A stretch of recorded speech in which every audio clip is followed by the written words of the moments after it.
So when my kids were little, they used to watch a cartoon called Blue's Clues. And in that cartoon, one of the hallmarks of the entertainment value of it was this idea of think, think, think. And I love that. It was a good way of teaching children that they need to know how to think and think about problems and solutions and enjoyment and education and all the things that go along with it. Well, we're not going to be looking at the cartoon version of how to think, but we are definitely going to be looking at a more advanced methodology of critical decision making and how to think. In this particular lesson, we're going to walk you through the methods, the insider information, how to assess how to think, how to assess that when your thinking is maybe not well informed, and all the things that go along with it. There's a phrase that I really like to repeat, and that is, if you don't stand for something, you're going to fall for anything. And that's why I think that we really need to develop a solid foundation of how to develop our critical thinking skills. What I mean by that is that to be able to question your own thought processes, one of the first things you need to do is develop exactly that, a foundation. And we do that by looking at those that influence us, those that mentor us, those that guide and direct. Sometimes that's people in our own homes, sometimes that is a teacher, sometimes that's a librarian, sometimes that's a drill sergeant. But we need to find that person that we are being mentored by that gives us a real solid foundation of how it is that we should think and what we should think about. Once we build that foundation of thought and how we approach life, it is then that we can start to branch off and look at other considerations, particularly those that question our foundation. And let's get into a few ways of doing that in a healthy manner, and we're going to stair-step this up so that we're all developing our critical thinking skills. And one of the first ways that we're going to do this is we're going to ask ourselves 3 questions. Those 3 questions are, what kind of resources have I utilized to get to the opinion that I have on this particular matter?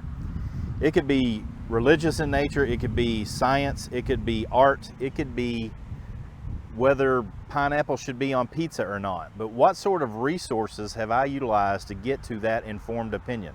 Secondly, we must ask ourselves, how did we get to the position that we already know something?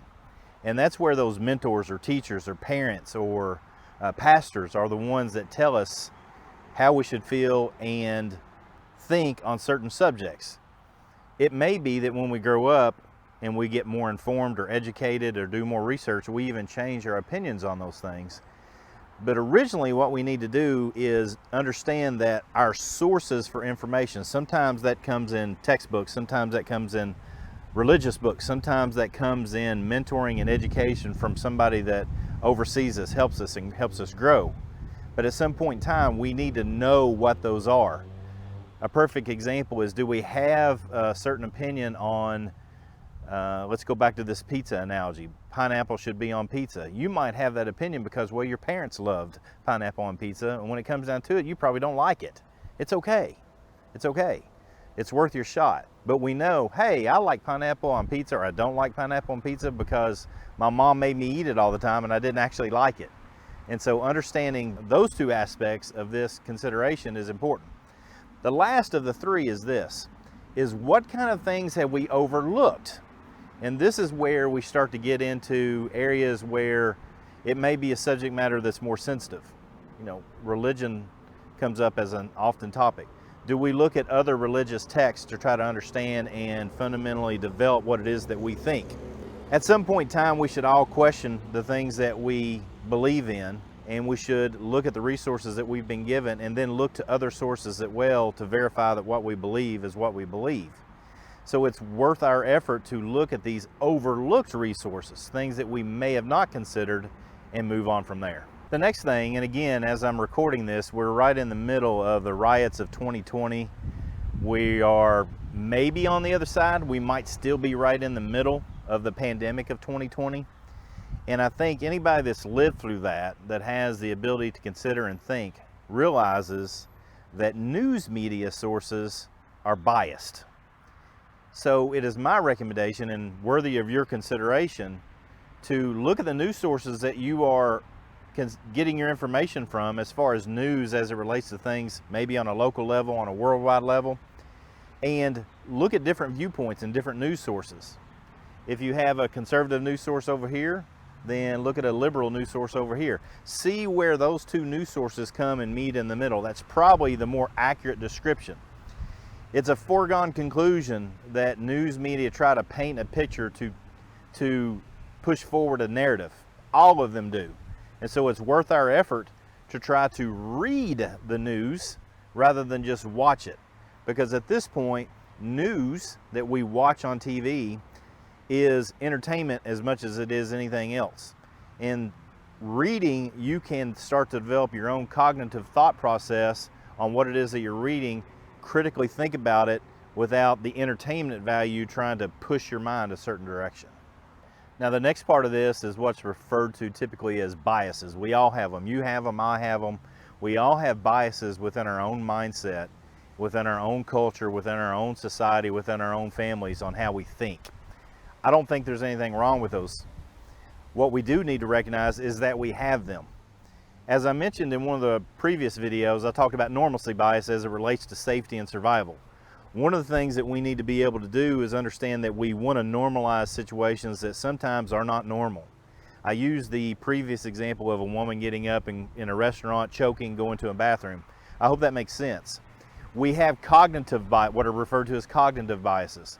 That's where there's certain things that we have learned through osmosis, that we've learned as we've been growing up, that are just part of us, that we need to recognize that are part of us. And I'm not saying there's anything wrong with them.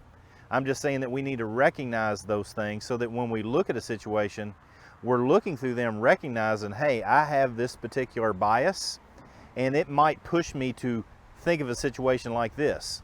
Critical decision making does not have room for that. You have to understand that you have these biases, and when the time is right, you need to set yourself aside from those biases, or at least recognize that it might taint your opinion, and gather information critically and scientifically rather than simply utilizing this bias, which is similar to having rose-colored glasses in how we view the world. Now, this next one is rather hard to understand, and it's one of the reasons that I came here to the library. I love going to libraries and gathering information, whether the library is online or whether the library is here in my own hometown. Full of information, full of opportunities for you to learn. What happens a lot of times, and this is what I love being in a community like this, there's always constant noise. There's police cars that are making noise and stuff of that nature. We need to recognize, how do we go about making decisions under stress like that? Can I continue to communicate and keep my train of thought while there's a lot of traffic going by, as there's people that are walking behind me, as police cars are driving by, and all the things that go along with it?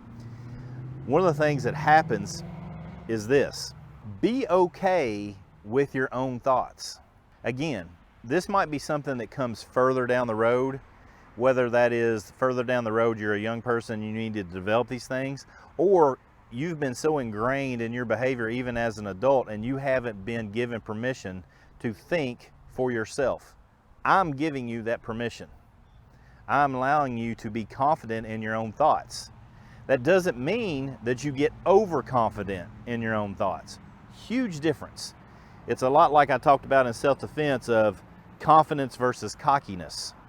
Having thought processes and communicating with others is similar to this as we relate to others, as we communicate, as we work with, and as sometimes we deal with the stress and aggression of others, whether it's verbal or physical.